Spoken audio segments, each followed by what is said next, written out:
Salut à tous, ici JF Foot. Prêt pour un décollage immédiat dans l'actualité brûlante du foot? Parce qu'aujourd'hui, on a du lourd à vous partager.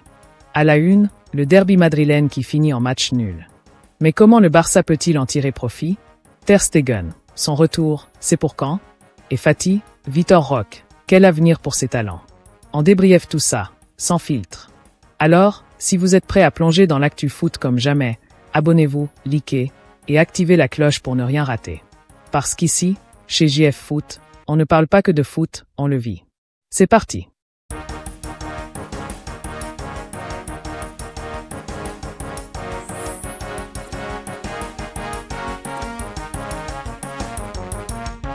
Mauvaise nouvelle pour l'avenir de Vitor Roque. Arrivé en tant que grand espoir du football brésilien à l'hiver 2024 au FC Barcelone, Vitor Roque, 19 ans, n'a jamais réussi à franchir le cap. L'attaquant brésilien a été prêté, avec option d'achat, au Real Betis l'été dernier, et a inscrit 7 buts et 2 passes décisives en 29 matchs avec les Andalous. Mais l'ex de l'Atlético Paranaense jouera très peu d'ici la fin de la saison parce que Pellegrini préfère Cédric Bakambu, et qu'ils ont signé Cucho Hernandez cet hiver.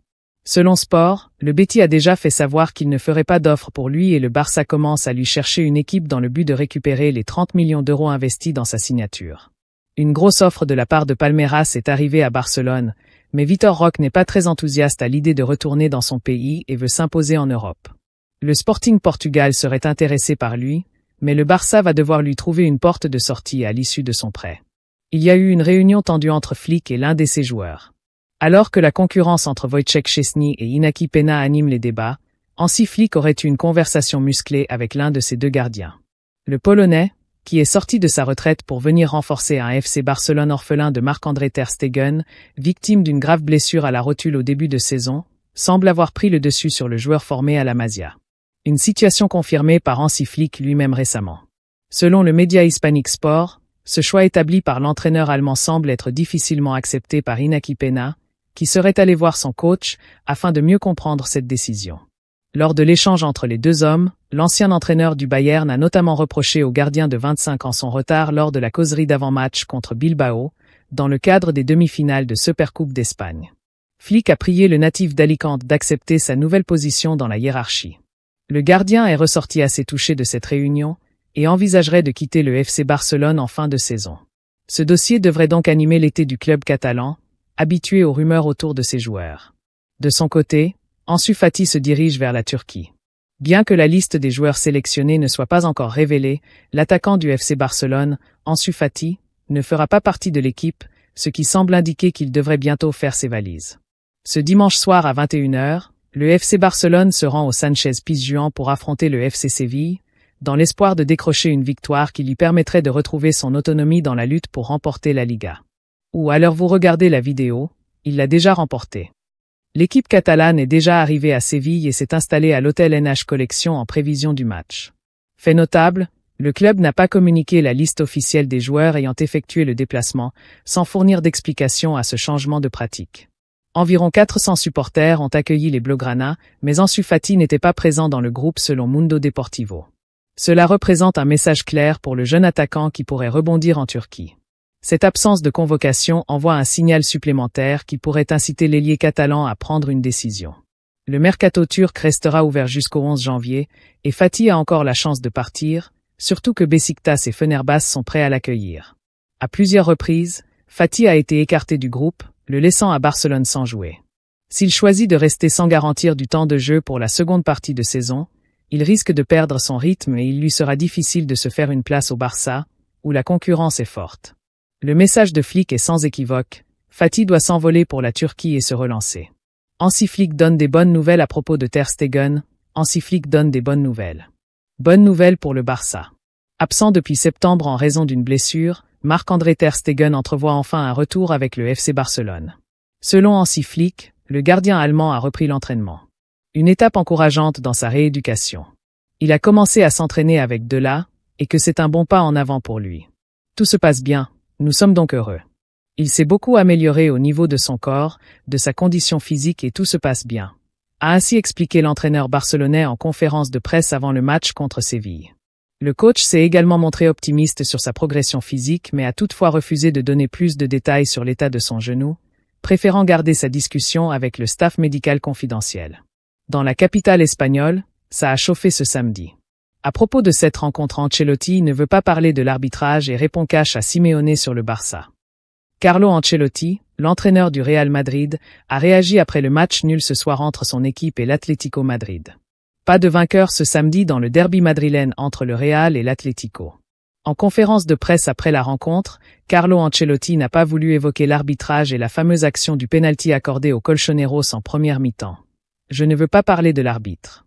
La VAR a sifflé le pénalty et c'est tout ce que je peux dire. L'arbitre était proche et a vu ce qui s'est passé. C'est déjà arrivé entre l'Athletic Bilbao et Gérone. Les observateurs du football ne comprennent pas ça. Je ne veux pas entrer dans la polémique et je préfère parler du match, qui a été équilibré et disputé. Nous sortons de ce derby avec un nul et encouragés par le fait que nous avons bien joué en deuxième mi-temps. On aurait mérité mieux, surtout en deuxième mi-temps. On a eu le contrôle total, on a marqué et on est bien entré dans le match. La première mi-temps a été plus lente et on a été moins offensif qu'en deuxième mi-temps. On est sorti du match avec un bon sentiment grâce à ce qu'on a fait en deuxième mi-temps. La situation du pénalty a affecté l'équipe, mais avant ça le jeu était trop lent et on n'a pas su profiter des occasions. Ils ont joué à l'extérieur et ont créé le danger, a-t-il ainsi lancé. Il a ensuite poursuivi. En termes d'engagement, nous nous en sortons bien. L'équipe a fait beaucoup de sacrifices, elle s'est battue et elle s'est relevée dans un match difficile. On a bien vu ce que l'Atlético faisait avec son avantage en défendant et en contre-attaquant, mais nous avons bien répliqué. Les défenseurs centraux ont été fantastiques. Nous étions très proches de la victoire. L'équipe est déçue car elle pensait mériter de gagner. Nous sommes toujours leaders et nous sommes contents. Ce sera un championnat compétitif jusqu'au dernier match. La semaine a été très tendue et nous allons maintenant avoir une semaine plus calme jusqu'à mardi. Enfin, il a conclu en répondant à Diego Simeone, qui a affirmé que le Barça était la meilleure équipe de Liga. Chacun aura son opinion.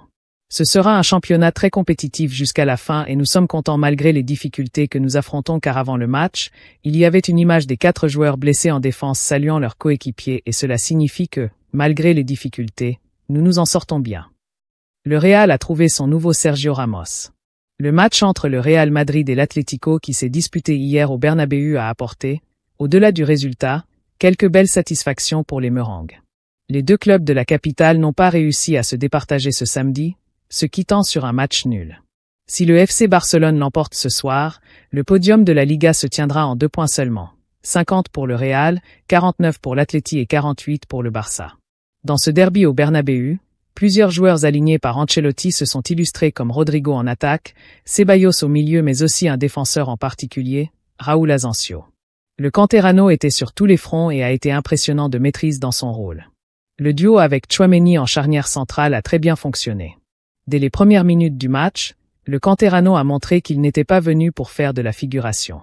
Raúl Asensio, 21 ans, s'est jeté au sol pour couper une attaque adverse et a réclamé derrière le soutien du public du Santiago Bernabéu avec des grands mouvements de bras. Un derby réussi.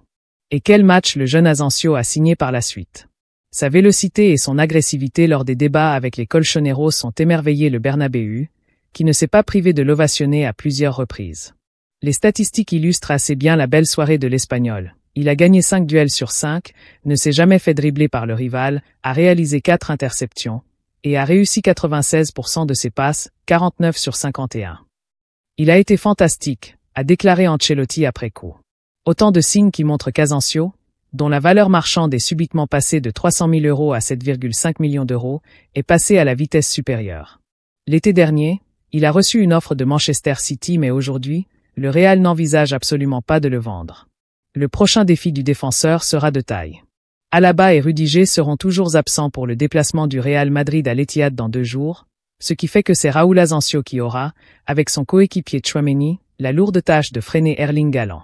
Une nouvelle opportunité de montrer qu'il a les atouts pour faire une brillante carrière à la Casablanca. C'est pratiquement tout pour aujourd'hui, on se donne rendez-vous pour une prochaine édition. C'était JF Foot.